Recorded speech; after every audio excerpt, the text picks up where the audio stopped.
Chapter 12. Shadow Betrayal. A thin waning moon cast pallid light over the deserted rail yard, its silent tracks leading to nowhere.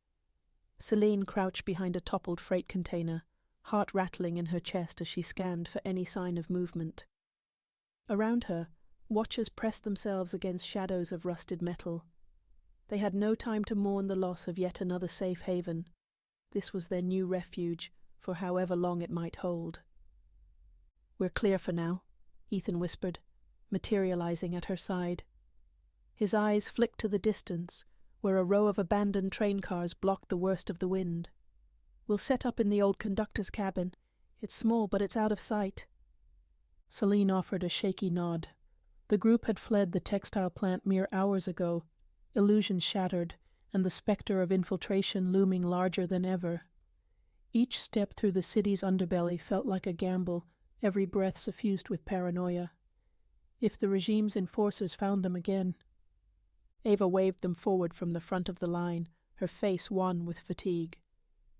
Draven flanked her, scanning the perimeter with practiced caution. The watchers moved in tense silence, painfully aware that a single misstep could trigger their downfall. They gathered inside the cramped cabin of a derelict locomotive. Cracked gauges and rusted levers lined the walls, remnants of an era when these tracks still carried life. Now they were only a graveyard of twisted metal, fitting for a band of exiles living on borrowed time. Lantern light revealed drawn faces. Draven set down a small radio receiver, fiddling with its dials. A static hiss poured from its speaker, then went silent.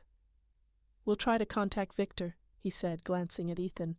"He might have new intel, or at least confirm if we're still being tailed." Ethan rubbed his temples. "Good. We need some good news for once." Ava slumped against a corner, eyes closed. Selene suspected the empathic strain on Ava was reaching a breaking point. Even a quick glance told her that no illusions would be attempted tonight, not with morale this frayed. Lyle hovered by the half-broken doorway, his posture rigid. Selene couldn't help noticing how his expression grew darker every time Draven or Ethan spoke. His resentful glances roamed the cabin's cramped interior, settling on the watchers, on her like an accusation. She felt a chill that had nothing to do with the night's wind. A miserable hour crawled past as they waited for Victor's response.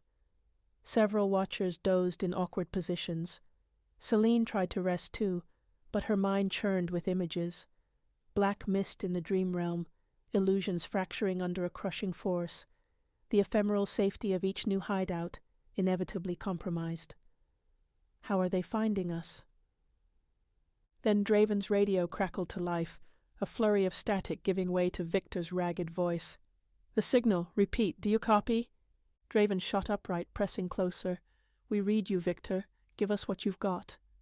Victor's reply came stilted, broken by interference. "More patrols. Data suggests infiltration. Can't confirm who's feeding them." The radio popped and fizzed, each word dropping like a sledgehammer. "They targets. Next safe point," Ethan hissed, slamming a palm to the rusted wall. "Damn it, so it's certain. A leak. Someone feeding the organization coordinates. And they're preparing to move on us fast." Selene's stomach twisted. She'd known it in her bones, but hearing it spoken out loud sealed the dread. One of the watchers, someone who shared their meals, their near-death escapes, was betraying them all. Lyle finally broke his silence, scoffing. "We keep dancing around this. When are we going to do something about it?" Draven silenced him with a glare, though frustration radiated from him as well. "We're trying to gather enough evidence to act without tearing ourselves apart on baseless accusations." "So we just wait until we get ambushed again?" Lyle retorted. "Brilliant plan." Ava stood abruptly, voice raw. "Lower your tone, both of you.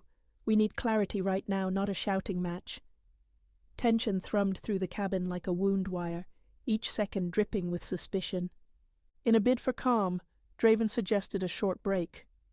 The watchers filed out into the moonlit yard, taking advantage of the open space to stretch cramped limbs and breathe away the claustrophobia.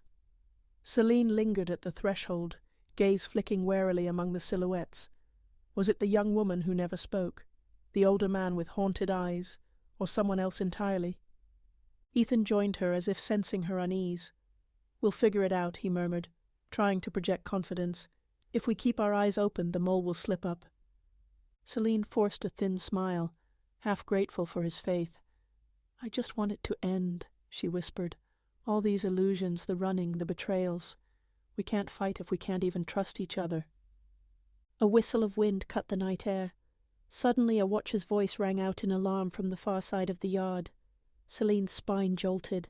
Shadows moved among the rusted train cars, footsteps too organized, too swift. Her pulse kicked into gear.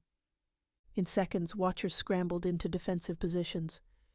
Draven hissed, "Enforcers? Did they track us again?" "Or someone led them here," Lyle spat, sweeping out a small sidearm. "Guess we'll see how long illusions hold this time." Selene's heart thundered. Ava grabbed her wrist, urging a hurried retreat behind a line of cargo containers. Together they peered into the gloom. Figures in dark uniforms advanced methodically, flashlights slicing the murk. Gunmetal glinted beneath the moonlight. They were pinned. Again. The watchers hastily assembled illusions, minor distortions to cloak their shapes in the train yard's tangle of machinery. Selene tried to remain calm, steeling herself for a last-ditch attempt at Oneiric Fusion if it came to that. A flurry of gunfire crackled, sparks flying as bullets ricocheted off metal. Someone cried out.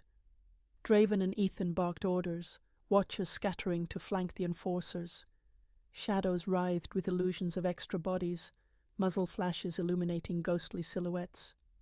For a fleeting instant, the illusions worked, but then an authoritative voice barked commands, and the enforcers pressed forward with a new device that crackled arcs of electricity, shredding illusions in a shower of sparks.